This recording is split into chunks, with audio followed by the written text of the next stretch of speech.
Ayan, so guys, nandito tayo ngayon, mag-load tayo ng kalapate. Ayan o, yung ating mga ibon. Load tayo ng ating ibon. Release sila bukas ng Lukban, Quezon. So ito yung mga YB naman natin na sinalang natin. So tara, let's go. Punta tayo sa loading station, tara.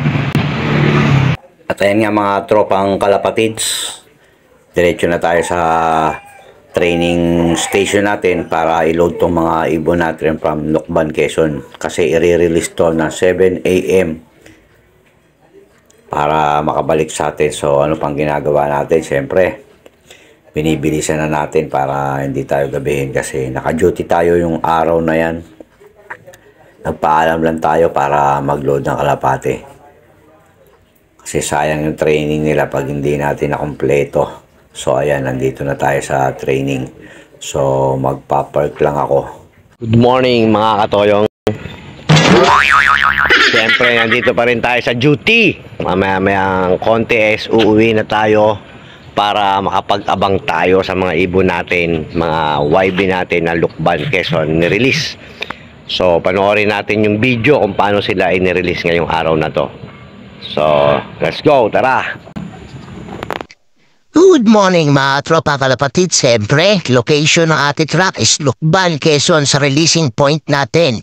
So maganda yung panahon para ma-release ang mga ibon. So, ayan, i-count na natin yan. 3, 2, 1. So magkumaon! So mga tropang ARPC dan shoutout sa inyo lahat, syempre sa ating pinamabait na press money sa Mora at kay Boss Richie sa aming coordinator at kay Kuya Ruel. So ano pa ginagawa natin mga tropang kalapatids? Abang-abang na tayo.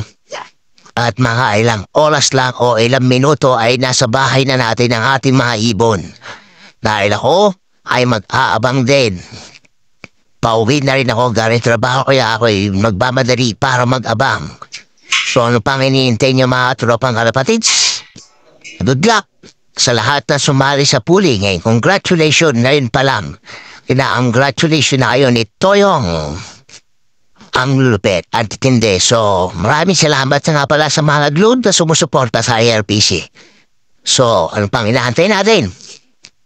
Tara, let's go! Yan, so mga katoyo, nakauwi na tayo galing trabaho. So napanood na natin yung pag-release ng video ng mga ibon natin from Lukban, Quezon. Is pinakawalan sila ng 7 o'clock in the morning ngayong araw na to. So mga guys, tayo nakarating tayo, time check is 8:07. So gulat ako pagdating ko, late na ang mismong may-ari ng ibon, si Toyong. Ayan o, naiwanan kong bukas ang loop kanina dito. So pag uwi ko, alabas ang mga YB.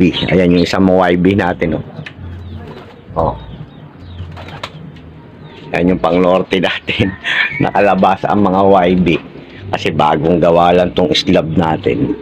Yan, pero nakita ko yung mga ibon natin complete na. So guys, thank you very much. Complete na yung ibon. Wala akong naabutan na pag-uwi. Lumilipad pa nga yung iba. Lumilipad pa. Wala na akong naabutan pag-uwi. At di ko sila nakita kung paano umuwi. So guys, thank you very much. Salamat sa panonood. Toyong TV. Sunod na video, kumpletuhin na natin. Kasi di ko alam.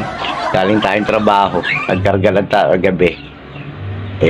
Pag-uwi natin, 8, 10. Wala na.